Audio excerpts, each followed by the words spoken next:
नमस्ते दोस्तों, ज्ञान गुण सागर में आपका स्वागत है। तो चलिए बात करते हैं आज के द हिंदू और ये इंडियन एक्सप्रेस का एनालिसिस देखते हैं, ठीक है। और यूपीएससी या जेपीएससी या अदर स्टेट पीसीएस एग्जाम्स के लिए क्या इंपॉर्टेंट आ सकता है उस पर डिस्कशन करेंगे, ठीक है। तो देखिए फर्स्ट आर्टिकल के बारे में बात करते हैं। जीएसटी काउंसिल के बारे में बात किया है, ठीक है। जीएसटी काउंसिल, इसमें देखते हैं जीएसटी काउंसिल कौन से एक्ट के अंदर आता है, ठीक है। इंडिया रिसेंट मैरीटाइम रिफॉर्म, ठीक है, ये एडिटोरियल है, इसके बारे में डिस्कस करेंगे। रिवाइव मनरेगा, मनरेगा के बारे में बात करेंगे, हालांकि ये थोड़ा पॉलिटिकल है तो इसमें नहीं जाएंगे, सिर्फ मनरेगा के बारे में बात करेंगे, ठीक है। Foreign companies halted India project 2 lakh crore, इसके बारे में बात करेंगे, ठीक है। शुड रिजर्वेशन एक्सीड्स 50%, थोड़ा इसके बारे में बात करेंगे। रशिया यूक्रेन के बारे में बात करेंगे, ठीक है। जो हैवी रोड, अभी रेन की वजह से कहाँ कहाँ पे कौन कौन से स्टेट में प्रॉब्लम्स आ रहे हैं उसके बारे में देखेंगे। दिल्ली का प्रॉब्लम देखेंगे, दिल्ली में फ्लड यमुना की वजह से, थोड़ा वो देखेंगे, ठीक है। America don't close India, Shashi Tharoor ने लिखा है, देखते हैं इसके बारे में। दिल्ली रियोट्स के बारे में, ठीक है, इसमें यूएपीए को डिस्कस करेंगे, ठीक। तो चलिए स्टार्ट करते हैं first article. GST council approve 2 rates tax slab effective from September 22, ठीक है। अब देखिए इसमें क्या आता है, जीएसटी काउंसिल जो है वो आर्टिकल 279 क्लॉज ए के अंदर आता है, ठीक है। जीएसटी काउंसिल ये कब आया था? 2017 में आया था। क्यों आया था? क्योंकि देखिए गवर्नमेंट जीएसटी इंप्लीमेंट करना चाहती थी, टैक्स सिस्टम में रिफॉर्म। जीएसटी क्या है? ये एक इनडायरेक्ट टैक्स है, ठीक है, इनडायरेक्ट टैक्स है, ठीक है। अब देखिए रिसेंटली गवर्नमेंट ने इसमें कौन कौन से स्लैब थे? 5, 12, 18, 28, 4 स्लैब थे इसमें। अब गवर्नमेंट ने इसमें से 2 स्लैब के जितने भी उसके प्रोडक्ट है उसमें से 80% या 90%, देखिए फॉर एग्जांपल जो 28% है इसमें का 90% जो भी है, 90% जो भी है वो 12% वाले में चला जाएगा, ठीक है। 12% जीएसटी लगेगा इस पे। अब जो 18% जो अपना 18% है, फ्रॉम 18 टू कौन कौन से स्लैब है? 28, फ्रॉम 28 टू 18, ठीक है। अब जितने कुछ 18 वाले हैं वो चले जाएंगे 5% में, ठीक है, ओके, ये इसमें चले जाएंगे। और 12 से वाला भी 5% है, 12 से वाला भी 5% में चले जाएंगे, ठीक है। मतलब मेजोरिटी किसको दिया जा रहा है? 18% को और 5% को दिया जा रहा है, ठीक है। अब देखिए जितने भी 28% वाले में थे, 90% जो भी थे, 28% में जो भी 90% गुड्स थे उसको डाल दिया जाएगा अपना 12% वाले में, 12% वाले में, ठीक है। देखिए फ्रॉम 28 टू 18, सॉरी नॉट 18% में डाल दिया जाएगा, ठीक है। 28 से 18% में डाल दिया जाएगा। अब इसमें देखिए इसमें ये क्या है, 90%, अब जो भी 10% बचा, ठीक है, उसके ऊपर 40% ज़्यादा चार्ज करेंगे, क्योंकि वो ये सिन गुड्स है जिसमें टोबैको वगैरह आ गया, लग्जरियस गुड आ गया, ठीक है, वो सब उसमें आता है, उस पर 40% टैक्स करेंगे, 40%, ठीक है। और ये अपना 28 से 18% वाला स्लैब रखेंगे, ठीक है। और नेक्स्ट जो 12% वाला स्लैब था उसको 5% में चले जाएंगे, ठीक है। 99%, मतलब सोचिए 12% वाला स्लैब ही खत्म हो जाएगा, ठीक है। अब देखिए यहाँ पे प्रॉब्लम कहाँ पे आता है, ठीक है, यहाँ पे प्रॉब्लम कहाँ पे आता है ये देखिए। और कौन कौन से आर्टिकल पर आप देख लीजिए, ठीक है। जो 18% के स्लैब में थे, अपना हेयर ऑयल, शैम्पू, घी, बटर, यूटेंसिल्स वगैरह सब अपने जो 12 में थे वो 5% में चले जाएंगे, ठीक है। ये अपना हेल्थ केयर में जो भी था, जो 18% में था, 18 में जो कुछ 18% में थे वो भी 5% में चलाएंगे। मोस्टली जो 12% वाले हैं, ठीक है, मोस्टली जो 12% वाले हैं वो 5% में जा रहे हैं, ठीक है। अपना ऑल डायग्नोस्टिक हुआ, ये अफोर्डेबल, अपना एजुकेशन सिस्टम में जो भी था, जो 12%, मतलब 12% से लगभग ना क्या, मैप, चार्ट, ग्लोब्स वगैरह जिस पे टैक्स लगता था अब उससे कोई टैक्स नहीं लगेगा, ठीक है। पेंसिल, शार्पनर, क्रेयॉन्स, पेस्टल, अब उसपे कोई टैक्स नहीं लगेगा, ठीक। नेक्स्ट अपलिफ्टिंग फार्मर्स एग्रीकल्चर, 18% से 5%, 12-12 ये सबसे 5%।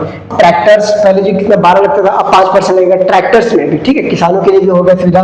ड्रिप इरिगेशन सिस्टम स्प्रिंकल अब 5% लगेगा। एग्रीकल्चर, हॉर्टिकल्चर, फॉरेस्ट्री 5% लगेगा, ठीक है।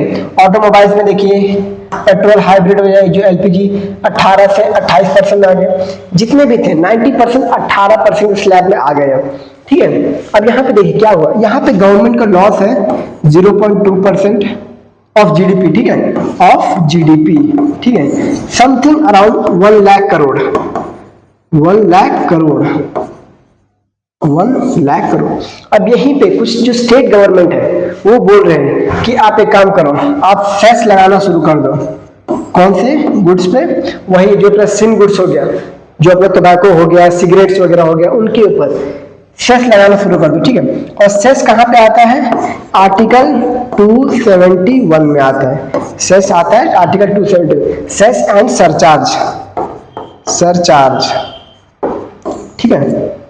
आर्टिकल 2 सेस लगाने का हक 100% सेंट्रल गवर्नमेंट को ही रहता है, ठीक है। सेस, सरचार्ज लगा सकता है, कोई भी लगा सकता है, स्टेट गवर्नमेंट भी लगाता है, सेंट्रल भी लगाता है, ठीक है। ये हो गया, ये इसका आर्टिकल का सारांश है, ठीक है, जो कि ये स्लैब्स जो चेंज हुए हैं उसके बारे में, ठीक है। अब नेक्स्ट बात करते हैं, अब देखिए दिल्ली के बारे में बात करते हैं, ठीक है। दिल्ली में देखिए सेंटर है, अभी इंडिया का जीडीपी क्या है? 4.19 ट्रिलियन डॉलर। कितना है? 4.19 ट्रिलियन डॉलर, जो कि दुनिया का 4th लार्जेस्ट इकोनॉमी है, 4th लार्जेस्ट इकोनॉमी, ठीक है। और 4th लार्जेस्ट इकोनॉमी का जो सेंटर है ये ऐसा है, ये देखिए, ये 4th लार्जेस्ट इकोनॉमी है। क्या है ये? 4th largest economy. इस बंदे ने 10 साल रूल किया, ठीक है, कोई चेंजेस नहीं लाया। ये देखिए, देख रहे हो, ये देखिए ओवर। अब यहाँ पे देखिए, यहाँ पे क्या होता है ना, देखिए यहाँ पे पास से यमुना नदी भी गुजरती है। यमुना नदी अपना गंगोत्री ग्लेशियर से आती है, ठीक है, अपना ये अपना यमुनोत्री ग्लेशियर से आती है, ठीक है। अब देखिए जाहिर सी बात है, अगर बारिश हो रही है, बारिश हो रही है, ज्यादा बारिश हो रही है, तो बाढ़ का सिस्टम तो आएगा, ठीक है। ज्यादा कंट्रोल भी नहीं कर सकते, लिमिटेड लेवल तक कंट्रोल कर सकते हैं, लेकिन उसके लिए भी तो कुछ बनाना पड़ेगा ना।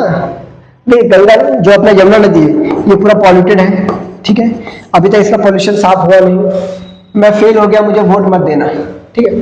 तो ये बोल रहे हैं यमुना नदी 2025 तक साफ होना है। देखिए अब ये किया या नहीं किया वो सब दूर की बात है, ये अपना पॉलिटिकल बात है, उससे ये ज्यादा डिस्कस नहीं करना है। अब ये देखना क्या किया जा सकता है, ठीक है, क्या किया जा सकता है। यहाँ पे देखिए सेफ्टी के लिए इंफ्रास्ट्रक्चर अच्छा करना चाहिए, इंफ्रास्ट्रक्चर जो है अच्छा करना चाहिए। जहाँ पे फॉल्टी जो ड्रेनेज सिस्टम है, जो फॉल्टी ड्रेनेज सिस्टम है उसको अच्छा करना पड़ेगा। फॉल्टी ड्रेनेज सिस्टम जो है उसको अच्छा करना पड़ेगा, क्योंकि जो नदी नाले में जो पानी जम जाता है जिसकी वजह से पूरा रोड, यहाँ पे कुछ ऐसे ऐसे बंगलेस हैं जो कि 100-100 करोड़ के हैं, ठीक है, वो भी इवन क्राइसिस फेस कर रहे हैं।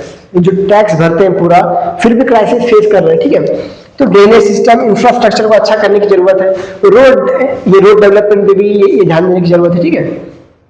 तो ये सब पे दिल्ली पे ध्यान देना पड़ेगा। यहाँ पे देखिए एनडीआरएफ टीम ज्वाइन 8000 लोगों को शिफ्ट किया, रिलोकेट किया, ठीक है। ये दिल्ली इवैक्यूएट 8000 लोगों की जरूरत है, ठीक है। ये अपना कौन सा एरिया में आता है, हालांकि हाँ ये जरूरत नहीं कौन से एरिया में आता है, दिल्ली में, और हालांकि दिल्ली उतना बड़ा भी नहीं है, दिल्ली उतना बड़ा भी नहीं है, ठीक है। तो आप ये देख सकते हैं, ये क्लॉकवाइज फ्लडेड यमुना बाजार कॉलोनी, ठीक है, ये देख सकते हैं। अब देखिए हर एक पॉलिटिकल पार्टी आती है, वहां पे प्रॉमिस करती है कि यमुना नदी क्लीन कर देंगे, और क्लीन नहीं करेंगे तो वोट कर देना, आपके साथ यमुना में डुबकी लगाऊंगा, ठीक है। हालांकि प्रॉमिस सब करते हैं, लेकिन करप्शन की वजह से, करप्शन चार्जेस की वजह से कुछ ये क्लीन नहीं हो पाता, ठीक है। हर साल एवरी ईयर अगर आप वहां पे छठ पूजा भी देखो, छठ पूजा एक बहुत ही टॉक्सिक कंडीशन में मनाया जाता है। जो अपना छठ पूजा होता है, जो यमुना नदी में मनाते हैं छठ पूजा, वो भी बहुत टॉक्सिक कंडीशन में मनाते हैं छठ पूजा में, ऐसे ही फॉग वाला रहता है, ठीक है। तो अवेयरनेस फैलाना बहुत जरूरी है, अवेयरनेस फैलाना बहुत जरूरी है, वरना ये देखिए सेंटर जब ऐसा रहेगा तो फिर बाकी स्टेट से आप क्या उम्मीद कर सकते हो। सेंटर ही ऐसा रहेगा तो बाकी स्टेट से आप क्या उम्मीद कर सकते हो, ठीक है। मैं फेल हुआ, वोट मत देना, ठीक है। अब इसको क्रिटिसाइज कोई करता भी नहीं है, ठीक है, इसको बहुत कम लोग। अब इसका जो बेस्ट फ्रेंड है, इसका जो बेस्ट फ्रेंड है, ये भी इसको क्रिटिसाइज नहीं करता, ये खाली सेंटर पे टारगेट करता रहता है। हालांकि ये मुद्दा नहीं, मुद्दा ये है कि अभी बीजेपी के हाथ में है, तो ये उसको भी ध्यान देना पड़ेगा, क्योंकि यहाँ पे डबल इंजन का सरकार हो गया। तो आगे देखते हैं 5 सालों में ये चीजें जो अभी हुई है ये दोबारा ना हो, ठीक है, ये देखना पड़ेगा। इसके लिए वॉइस और अवेयरनेस फैलाना बहुत जरूरी है, ठीक है। और ये तो कुछ बोलता नहीं है, इसको बेस्ट फ्रेंड्स है दोनों, ठीक है। India recent maritime reforms need course correction. अब यहाँ पे देखिए थोड़ा मैरीटाइम बॉर्डर की बात करेंगे, ठीक है, बॉर्डर नहीं मैरीटाइम्स की बात करेंगे। यहाँ पे जो पोर्ट है, पहले कौन सा था, पोर्ट एक्ट 1908, अब इसमें चेंज किया गया, ठीक है। अब इसमें क्या चेंज किया गया है, इसमें 3 नए लॉ लाए गए हैं, ठीक है। वो 3 नए लॉ कौन से हैं, coastal shipping act 2025, coastal shipping act,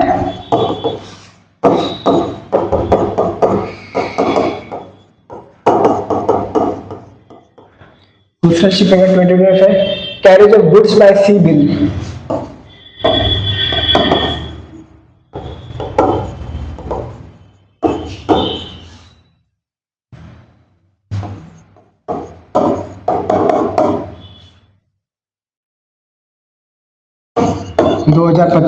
carriage of goods by sea bill act, और एक अपना मर्चेंट शिपिंग एक्ट 2025 है, ठीक है। ये तीनों लॉ में चेंजेस किया गया है।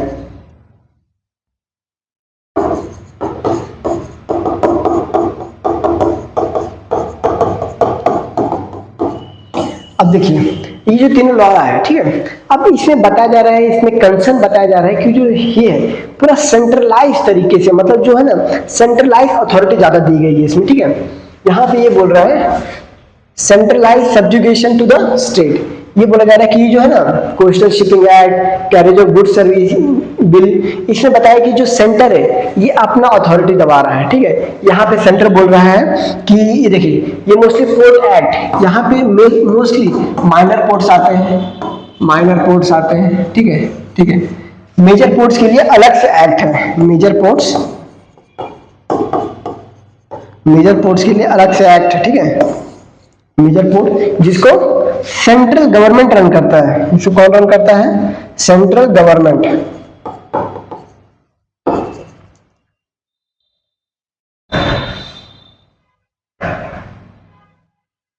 इसको करता है सेंट्रल गवर्नमेंट, इसको करता है, किसको, मेजर पोर्ट्स एक्ट को।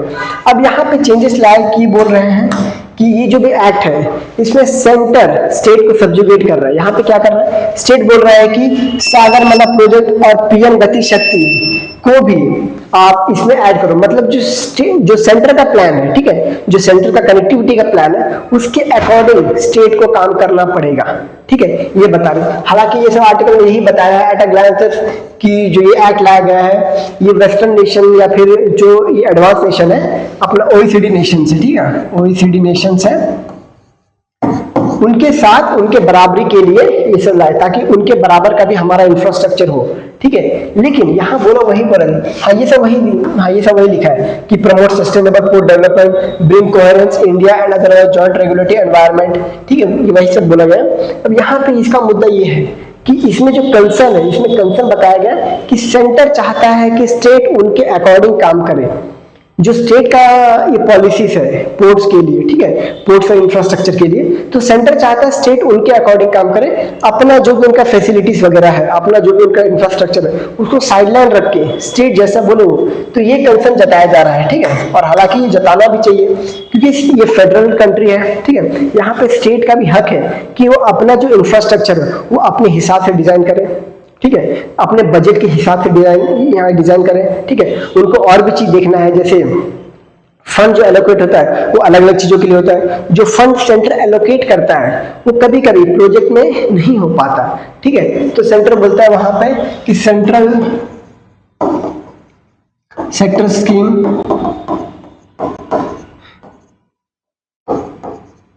सेंट्रल सेक्टर स्कीम में क्या होता है कि कहीं भी अगर प्रोजेक्ट है वहां पे 100% जो है वो स्टेट वो अपना सेंट्रल गवर्नमेंट करेगा, ठीक है। अब आता है दूसरा central sponsored scheme, central sponsored scheme, ठीक है। यहाँ पे क्या है, यहाँ पे सेंटर जो है ये 60% डालेगा, स्टेट जो है 40% देगा, ठीक है।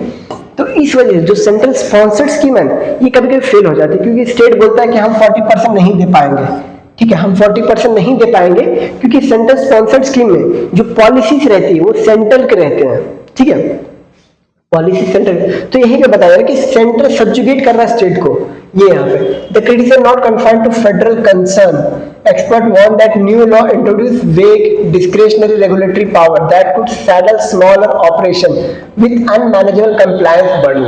मतलब ये बर्डन हो जाएगा स्टेट को, जो छोटे छोटे जो ये हैं तो उनके ऊपर ज्यादा बर्डन आ जाएगा, ठीक है, और ये उस तरीके से रूल नहीं कर पाएंगे, यहाँ पे वही बताएगा। और मर्चेंट शिपिंग एक्ट जो कि ये वाला है, merchant shipping act 2025 is not free from the floss, मतलब ये भी, इसमें भी कंसर्न है। इसमें कंसर्न क्या है, मॉडर्नाइज रजिस्ट्रेशन, जो भी रजिस्ट्रेशन है, मतलब कोई पोर्ट, ये अगर कोई नया पोर्ट बना, माइनर पोर्ट बना, उसका रजिस्ट्रेशन का जो प्रोसेस है उसको थोड़ा टफ कर दिया। ओनरशिप रूल्स ये भी हो गया। सेफ्टी स्टैंडर्ड भी इसको थोड़ा हार्ड कर दिया, ठीक है। एनवायरमेंटल ऑब्लिगेशन, मतलब ये एनवायरमेंटल मतलब आप ज्यादा ये पोल्यूशन वगैरह नहीं कर सकते, तो जो ज्यादा पोल्यूशन वगैरह ये नहीं कर सकते, हालांकि ये देना भी चाहिए, लेकिन ये वाले जो है, ये वाले एक्ट्स, ये जो प्राइवेट एंटिटीज रहती है ना, प्राइवेट एंटिटीज को ये डिमोटिवेट करती है, ताकि क्योंकि जब ज्यादा एनवायरमेंटल लॉस अगर लागू होंगे तो बोलेंगे, तो प्राइवेट एंटिटीज बोलेंगे यार हम प्रॉफिट नहीं कमा पाएंगे तो हम क्यों इस बिजनेस पे हाथ डालें, ठीक है।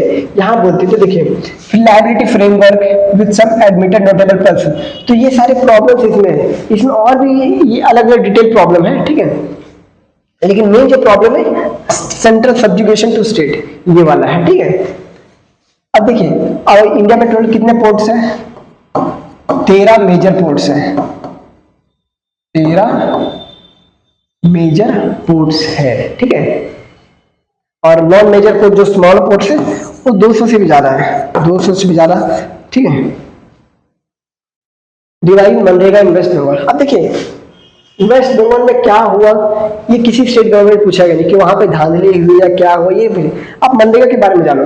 मनरेगा 2005 में आया, ठीक है, दुनिया का सबसे बड़ा लोअर लेवल पे एम्प्लॉयमेंट प्रोवाइड करने वाला गवर्नमेंट स्कीम है, दुनिया का सबसे बड़ा लोअर लेवल पे एम्प्लॉयमेंट प्रोवाइड करने वाला गवर्नमेंट स्कीम है, ठीक है। ये 100 डेज का ये एम्प्लॉयमेंट गारंटी देता है कि घर में कोई भी 18 साल से ऊपर हो और काम करना चाहता हो तो 100 डेज का उसको एम्प्लॉयमेंट मिलेगा, ठीक है। अब इसमें कंसर्न देखिए क्या है, मनरेगा का जो प्राइस है ना, हालांकि देखिए it is regulated control by centre, but इसमें भी स्टेट जो सेंटर है 90% फंड देती है, स्टेट है ये 10% फंड देती है, ठीक है। अब यहाँ पे भी कंसर्न ये होता है कि मनरेगा में भी state by state prices different है, ये मार्केट फोर्सेस के ऊपर भी डिपेंड करता है कि फॉर एग्जांपल गुजरात में हो सकता है तो 279 हो समथिंग, मैं एक एस्टिमेट ले रहा हूँ, ठीक है, ये प्रॉपर नहीं है, ठीक है। अब वहीं पे अगर यूपी में ले ले तो यूपी में 231 रुपीज है, ठीक है, ये गैप है, ठीक है। अब यहाँ पे हो सकता है महाराष्ट्र में 300 हो सकता है, ये वाले गैप है अलग अलग जगह पे। तो यहाँ वही, तो यहाँ पे वेस्ट बंगाल में जो हुआ था क्राइसिस, जिसमें वहां पे 2021 में मनरेगा फंड्स को रोक दिया गया था, क्योंकि मनरेगा फंड से 10,000 रुपए एलोकेट हुआ था, वो पूरा पैसा का कोई भी आउटकम नहीं निकल के आया, तो उस वजह से उसके बाद से वहां पे फंड देना बंद किया गया, ठीक है। अब इसमें देखिए यहाँ पे ये कोई डेटा वगैरह दिया गया है कि आधार बेस्ड पेमेंट सिस्टम के लिए, मतलब देखिए यहाँ पे जितने भी वर्कर काम कर रहे हैं उनके पैसे डायरेक्ट उनको बैंक अकाउंट में ही जाएंगे, उसके लिए आधार बेस्ड पेमेंट सिस्टम, मतलब अपना फिंगर ये ऑथेंटिकेशन उनको करना पड़ेगा, ठीक है, और डायरेक्ट उनका पैसा अकाउंट में ही जाएगा। लेकिन कहीं कितने भी ऐसे स्टेट हैं जहां पे करप्शन इस बात पे भी होता है, क्योंकि देखिए जो अपना ये लेबर कार्ड है, ये किसी और का है, उसके लिए काम कोई और कर रहा है जिसका लेबर कार्ड नहीं है, और आधार बेस्ड पेमेंट सिस्टम जो है ये किसको जा रहा है, ये अपने लेबर कार्ड वाले को जा रहा है। अब उसमें से भी वो क्या कर रहा है, जिसको उसने अपने पे काम पे रखा है, फॉर एग्जांपल इसको मिला 231, ठीक है, रुपीस, अब इनको ये अपना 100 से कर लीजिए, ठीक है, तो इसको 23,000 के आसपास मिलता है, उसमें से 10,000 दे देता है इसको, ठीक है, 100 डेज का। अब इसको ये फायदा, ये सब धांधली भी होता है, ठीक है, ये सब भी होता है। तो वही यहाँ पे बताया कि आधार बेस्ड पेमेंट सिस्टम में लगभग कम से कम 2.56 करोड़ रजिस्टर्ड वर्कर हैं जिनके पास आधार बेस्ड पेमेंट सिस्टम है ही नहीं। आधार बेस्ड पेमेंट सिस्टम 2.56 करोड़ जो वर्कर है उनके पास है ही नहीं, मतलब उनके पास आधार कार्ड के जो अपना बैंक अकाउंट है ही नहीं उनके पास, ठीक है, उनके पास है ही नहीं, और वो ऐसे ही गेरुआ मजदूर जैसा काम कर रहे हैं, ठीक है, उनको पेमेंट कम मिलती है, और जिसने अपना ये लेबर कार्ड बना लिया उसके अकाउंट में पैसे जा रहे हैं, ठीक है, ये सब प्रॉब्लम्स होते हैं, ठीक है। Next, should reservation exceeds the 50% cap. अब देखिए यहाँ पे मुद्दा क्या है, अभी जो बिहार में तेजस्वी यादव जी हैं, तेजस्वी यादव जो है वो 85% का रिजर्वेशन लाना चाहता है, ठीक है, जो कि अपना जो इंदिरा स्वामी जजमेंट था 50% से ऊपर नहीं जाना चाहिए। हालांकि ये वाला जो जजमेंट था ये इसी में आ गया था, Allen Thomas 1975, Kerala versus Allen Thomas, state of Kerala versus N Thomas. इसमें बोला गया था कि 50% से एक्सीड नहीं करना चाहिए, ठीक है। अब इंदिरा स्वामी का जजमेंट है 1992 में, यहाँ पे 27% जो रिजर्वेशन है ये ओबीसी को मिल गया, ठीक है, ओबीसी को मिल गया। और ऐसे आपने 1951 से आप यहाँ पे देख सकते हो 1951 से ही जो अपना एसटी है उसको 7.5% का रिजर्वेशन मिल रहा है, ठीक है, जो एससी है उसको 15% का रिजर्वेशन मिल रहा है, 15%, ठीक है। तो टोटल कितना हो जाता है, ये टोटल हो जाता है 49.5%, ठीक है। वही 2019 में आया अपना इकोनॉमिकली बैकवर्ड सेक्शन, ठीक है, कौन सा 103rd अमेंडमेंट एक्ट से, 103rd अमेंडमेंट एक्ट, ठीक है, जिसमें 10% रिजर्वेशन देने लगे, कितना 10% रिजर्वेशन, ठीक है, इकोनॉमिकली बैकवर्ड इसके लिए, ठीक है। अब ये उसके लिए भी क्राइटेरिया था। अब यहाँ पे तेजस्वी यादव बोल रहे कि 85% रिजर्वेशन देंगे, ठीक है, और इसके लिए उन्होंने कास्ट सेंसस भी करवाया। अब देखिए यहाँ पे ये भी मुद्दा आता है,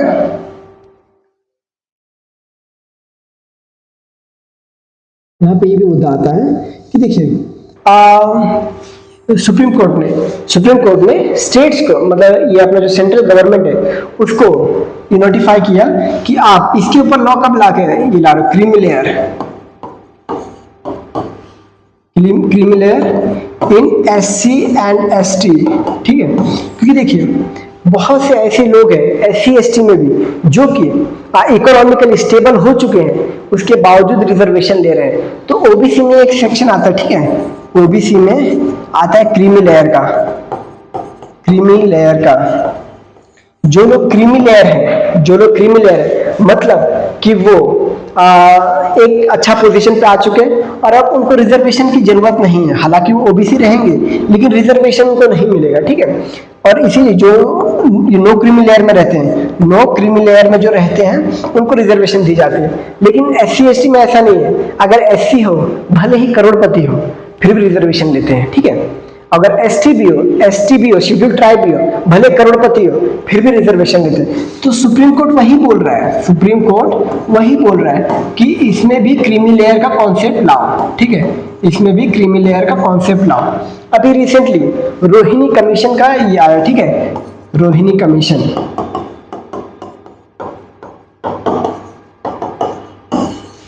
कमीशन का ये जो अपना रिपोर्ट आया, रोहिणी कमीशन में क्या बताया बताऊं कि 2 करोड़ से भी ज्यादा, क्योंकि रोहिणी कमीशन किस लिए सेटअप किया गया था, सब कैटेगराइजेशन ऑफ ओबीसी, ये देखने के लिए कि ओबीसी कास्ट में कौन कौन से ऐसे लोग हैं जिनको रिजर्वेशन मिला है और रिजर्वेशन पाके वो अच्छे स्टेटस को मतलब पा चुके हैं, मतलब अपना जो स्टैंडर्ड है वो रेज कर चुके हैं, उसके बावजूद भी रिजर्वेशन ले रहे, ऐसे कितने, तो उसने बताया ऐसे पता नहीं, लेकिन सिर्फ 25% ऐसे लोग हैं, ओनली 25% ऑफ ओबीसी जो कि बार रिजर्वेशन ले रहे हैं, और ऊपर 75% ऑफ रिजर्वेशन, जो 75%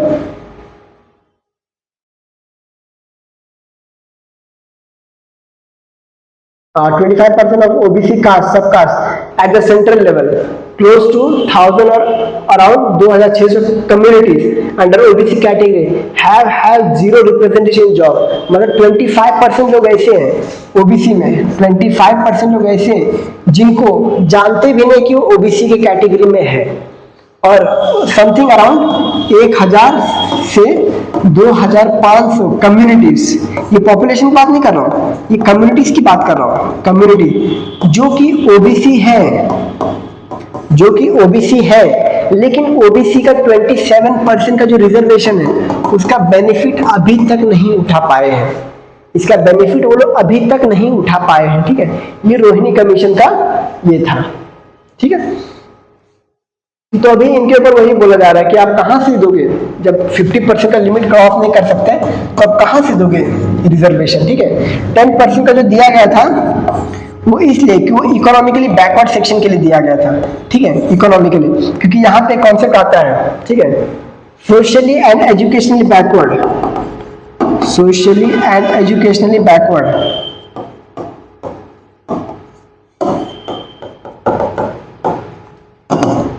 ठीक है, आप इस बेसिस पे रिजर्वेशन दे सकते हो।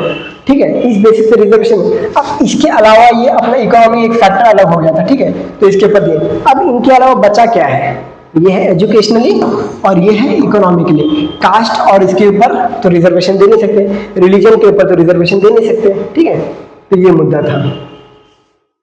Next, India EFTA trade pact came into force 1 October से। इंडिया और जो EFTA है ना, यूरोपियन फ्री ट्रेड एसोसिएशन, ठीक है, इसमें कौन आता है, स्विट्जरलैंड आता है, लिechtenstein आता है, लिechtenstein ये आता है, आइसलैंड आता है, नॉर्वे आता है। ठीक है, ये लोग यूरोपियन यूनियन का पार्ट नहीं है, यूरोपियन यूनियन का पार्ट नहीं है।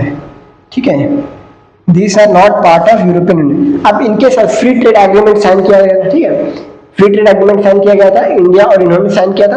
अब ये 1 अक्टूबर 1 से इफेक्ट में आएगा। इसमें क्या था, थोड़ा प्रॉब्लम ही चलता, थोड़ा स्विट्जरलैंड के साथ प्रॉब्लम चल रहा था। ठीक है, स्विट्जरलैंड के कुछ नॉर्म्स है जो कि बहुत टफ नॉर्म्स थे, जो कि बहुत टफ नॉर्म्स थे, उनमें हाई टैरिफ वगैरह लग रहा था। तो वही स्विट्जरलैंड ने अभी जो नॉर्म्स है उसको समथिंग मतलब ये रैशनलाइज कर दिया और उनके बीच में अभी आने वाला। ठीक है, तो कौन कौन से आते हैं, नॉर्वे, ये भी नॉर्वे का पार्ट है। ठीक है, इसको स्वालबार्ड बोलते हैं, स्वालबार्ड, स्वालबार्ड। यहाँ पे दुनिया भर के जितने भी सीड्स है ना, सीड्स, उसको प्रिजर्व करके रखा गया है ताकि अगर इन केस डिस्ट्रक्शन वगैरह आ जाए, दुनिया में हर तरह हलाहल फैल जाए।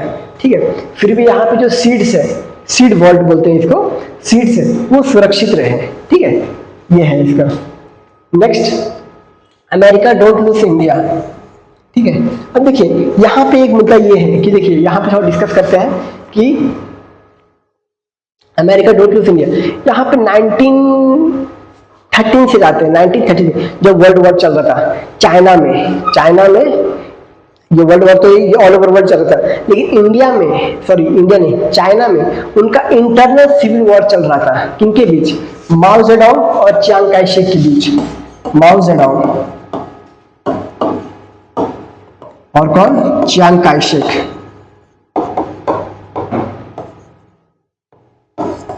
ठीक है, अब ये बंदा ठहरा कार्ल मार्क्स का फॉलोअर, कार्ल मार्क्स कम्युनिस्ट, और ये बंदा सोचा कैपिटलिस्ट। अब इसमें चाइनीज रिवॉल्यूशन भी समझ जाएंगे थोड़ा सा। ठीक है, अब माओ जेडोंग, चियांग काई शेक। ठीक है, चियांग काई शेक पहले पूरा चाइना में रूल कर रहा था, इसी का गवर्नमेंट सिस्टम था कैपिटलिस्ट। माओ जेडोंग को भगा दिया था, इसलिए आपने यहाँ पे ये मार्च सुना होगा, लॉन्ग मार्च सुना होगा, माओ जेडोंग को भगा दिया था। ठीक है, अब चियांग काई शेक यहाँ पे रूल कर रहा है। Chiang Kai Shek capital, USA इसको सपोर्ट कर रहा है क्योंकि कैपिटलिस्ट है, तो यूएसए इसको सपोर्ट कर रहा है। लेकिन यूएसए कुछ ज्यादा सपोर्ट करना कम कर देता है। ठीक है, सपोर्ट कम करना, क्योंकि उस समय माओ जेडोंग का खतरा नहीं दिखता। 1930 के अराउंड माओ जेडोंग का खतरा नहीं दिख रहा होता है, तो चियांग काई शेक को सपोर्ट करना धीरे धीरे कम कर देते हैं। ठीक है, मतलब इनसे बोलते हैं कि आप हमारी बात मान चाहे, फिर चियांग काई शेक बोलता है कि हम आपकी सारी बातें नहीं मान सकते। ठीक है, मुझे भी रूल करना, तो बोलते हैं हम आपको कम ही सपोर्ट कर पाएंगे। अमेरिका बोला। अब कम सपोर्ट करने के बाद माओ जेडोंग पावरफुल बन के आता है कब? 1945 के बाद, 1940 के बाद पावरफुल बन के आता है, अपना पूरा जो है मतलब ये बड़ी सेना वगैरह बना के आता है, ठीक है, ये पब्लिक का सपोर्ट पा लेता है वहां से। अब चियांग काई शेक को भागना पड़ता है, कहाँ पे भागना पड़ता है? ताइवान भागना पड़ता है, ताइवान। आज का जो आप ताइवान देख रहे हैं ना, जो चाइना और ताइवान का जो कॉन्फ्लिक्ट चलता है, ये चियांग काई शेक ने ही ताइवान बनाया था, वो भाग के ताइवान चला गया था। और माओ जेडोंग ने पीपल्स रिपब्लिक ऑफ चाइना, जो अभी का चाइना है, अभी का चाइना है जिसमें शी जिनपिंग राज कर रहा है, माओ जेडोंग ने उसको बनाया, ठीक है, पीपल्स रिपब्लिक चाइना, ठीक है। अब यहाँ पे देखिए, यहाँ पे हारा कौन? यूएसए हारा। कैसे हारा? चियांग काई शेक हार गए, चियांग काई शेक हार के ताइवान चला गया। यहाँ पे जीता कौन? कम्युनिस्ट जीत गया, ठीक है, यहाँ पे जीता कौन? कम्युनिस्ट जीत गया, ठीक है। अब यही वाला कंडीशन इंडिया में हो रहा है अभी फिलहाल। इंडिया में क्या हो रहा है? इस बंदे ने क्या किया? इंडिया पे 50% टैरिफ लगा दिया, ठीक है। अब यहीं पे शशि थरूर बोल रहे हैं कि अभी इंडिया को लूज मत करो, अगर अभी इंडिया को लूज करोगे तो इंडिया का जो कि पार्टनरशिप है ये, ठीक है, ये चला जाएगा रशिया और चाइना की तरफ, और ये लॉन्ग टर्म में यूएसए को बहुत नुकसान पहुंचाएगा। अगर उस समय चियांग काई शेक जीत गया होता तो आज चाइना और अमेरिका बेस्ट फ्रेंड्स होते, ठीक है, बेस्ट फ्रेंड्स होते, ठीक है। लेकिन अगर अभी इंडिया यूएसए के साथ रिलेशन खत्म करके ये अपना ब्रिक्स नेशन के साथ, जो अपना ये है चाइना है, रशिया, इनके साथ अगर मिल जाता है तो चाइना को लॉन्ग टर्म में बहुत ज्यादा नुकसान होने वाला। मतलब ये हो गया कि ये बंदा खुद के पैर पे कुल्हाड़ी मार रहा है, ठीक है, क्या कर रहा है? खुद के पैर पे कुल्हाड़ी मार रहा है, ऐसा बताया जा रहा है इसमें। ये वाला माओ जेडोंग और चियांग काई शेक का एग्जांपल देखें कि यहाँ पे जो 50% टैरिफ लगाया, अलग अलग गुड्स पे टैरिफ लगाया है, ठीक है। तो जो इंडिया है ये तो अपना ऑल्टरनेट सोर्स ढूंढेगा ही ना, इसको जहां पे अगर इसको अपने देश के लिए जो भी बेनिफिशियल लगे वो तो ये करेगा ही। तो अभी इसका बेनिफिट है, जो अभी इसका जो इंटरेस्ट है वो लाइक कर रहा है एससीओ के इधर, ठीक है, जो चाइना हो गया या फिर अपना रशिया हो गया, इधर इसका इंटरेस्ट लाइक कर रहा है, क्योंकि यहाँ पे चाइना और रशिया ने बोल दिया है कि हमारा मार्केट इंडियन गुड्स के लिए ओपन है, ठीक है, इंडियन गुड्स के लिए हमारा जो मार्केट है ये ओपन है, और चाइना 50% टैरिफ लगा दे रहा है, ठीक है। तो यहीं पे बोल रहे हैं कि जो यहाँ पे जो अमेरिकन गुड्स है और यहाँ पे अपने इंडिया में तो टैरिफ की वजह से बहुत से ऐसी जो शॉप्स है वो क्लोज हो गए। फॉर एग्जाम्पल तिरुपुर हो गया जो तमिलनाडु में, नोएडा हो गया, ठीक है, नोएडा हो गया, सूरत हो गया, यहाँ पे जो कि अपैरल्स और टेक्सटाइल का हब माना जाता है, इन्होंने अपना प्रोडक्शन हॉल्ट कर दिया है, मतलब रोक दिया है कुछ समय के लिए, ताकि जब तक ये 50% टैरिफ का जो क्राइसिस है ना, ये अगर कम हो जाता है टैरिफ का क्राइसिस, तब हम प्रोडक्शन शुरू करेंगे। इस वजह से बहुत से लोग अनएम्प्लॉयड हो गए, ठीक है, ये पहली बात। दूसरी बात, जेम्स एंड ज्वेलरी में इंडिया लार्जेस्ट एक्सपोर्टर है यूएसए को, इंडिया लार्जेस्ट एक्सपोर्टर है यूएसए को। अगर इंडिया ने इस पे प्रोडक्शन हॉल्ट कर दिया तो इसमें इंडिया का ही नुकसान है कि इसके जो ये जॉब्स वगैरह है, जो लोग वहां पे काम करें उनका जॉब जाएगा, लेकिन अमेरिका से इसका अच्छा रिलेशन नहीं होगा। अब देखिए, क्योंकि देखिए कमाने के लिए हर कोई सोर्स ढूंढता रहता है, अल्टरनेट सोर्स ढूंढता रहता है। जेम्स एंड ज्वेलरीज अगर अमेरिका नहीं भेजेंगे 50% टैरिफ, तो हम चाइना भेजेंगे, रशिया भेजेंगे, वियतनाम भेजेंगे, ठीक है, अफ्रीकन नेशन भेजेंगे, साउथ अमेरिकन नेशन जो अपना ब्राजील है वहां भेजेंगे, यूरोप भेजेंगे। तो अल्टरनेट ढूंढा ना, तो यहाँ पे नुकसान किसका है? यहाँ पे नुकसान तो अमेरिका का है। तो यही बता रहे हैं, ठीक है, जो अपना तिरुपुर वगैरह हो गया, नोएडा वगैरह हो गया, सूरत वगैरह हो गया, यहाँ पे जो प्रोडक्शन है ये तो अपना प्रोडक्शन चालू रखें, क्योंकि एट द एंड काम करना है, ठीक है, काम करना है। तो यही बता रहे हैं। नेक्स्ट देखते हैं, ठीक है, अभी recent all over the India बहुत जगह पे ऐसी खतरनाक बारिशें हो रही हैं, बारिश बहुत ज्यादा हो रही है, ठीक है, ये मुंबई हो गया, मुंबई में बहुत तेज बारिश हो रही है, ठीक है, बहुत तेज बारिश हो रही है मुंबई में।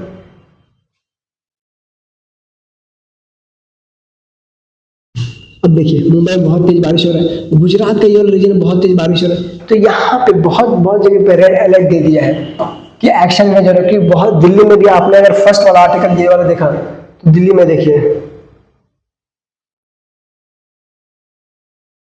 8,000 लोगों को रिलोकेट किया गया, इवैक्यूएट किया गया, ठीक है, जो यमुना की वजह से फ्लड आया, ठीक है। अब ऐसे ही फ्लड पंजाब में आ गया, कहां पे आ गया? पंजाब में आया, ठीक है, पंजाब में आ गया फ्लड वैसा वाला, हालांकि यहाँ पे कंडीशन थोड़ा ही बता, लेकिन वहां पे रिवर पे ऐसे फ्लड आ गया। बिहार में फ्लड आया, यूपी में थोड़ा बहुत फ्लड आ गया, महाराष्ट्र में पूरा जो कल्याण वाला रीजन डूब गया है। तो इसी में बता रहे कहाँ कहाँ पे हैवी रेनफॉल हुआ है, ठीक है, ये हमने पहले आर्टिकल में डिस्कस कर लिया है कि गवर्नमेंट को कहाँ कहाँ पे एक्शन लेना चाहिए, ठीक है।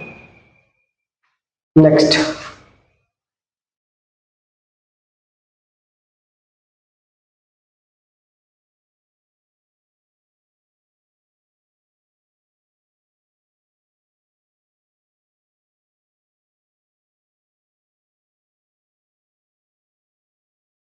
नेक्स्ट हम बात कर रहे हैं यूएपीए के ऊपर।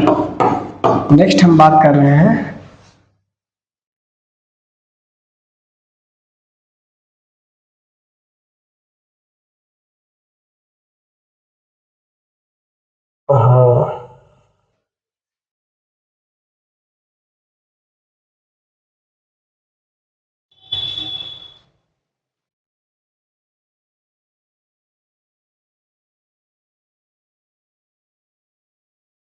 ठीक है, देखिए नेक्स्ट हम बात कर रहे हैं यूएपीए के ऊपर, ठीक है। यूएपीए में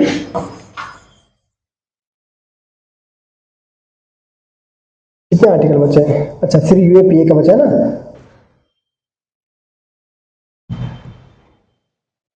सिर्फ यूएपीए के, अब देखिए यूएपीए में जो सेक्शंस आते हैं यूएपीए में, कि यूएपीए में अगर किसी को ऑफेंस पाया गया तो उसे नॉन बेलेबल ऑफेंस माना जाता है, उसे नॉन बेलेबल ऑफेंस माना जाता है। तो अभी जो उमर खालिद है, जो कि दिल्ली रियॉट्स में जब ये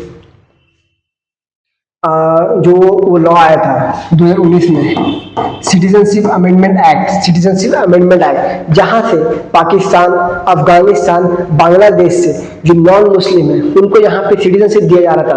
तो वहीं पे उमर खालिद नाम का बंदा आता है, वो प्रोटेस्ट करने लगता है, दिल्ली में बॉम्ब ब्लास्ट ये सब का प्लान करने लगता है वहां पर रियॉट के लिए। तो इनके लिए उनको अरेस्ट किया जाता है 5 साल पहले, 5 years ago, ठीक है।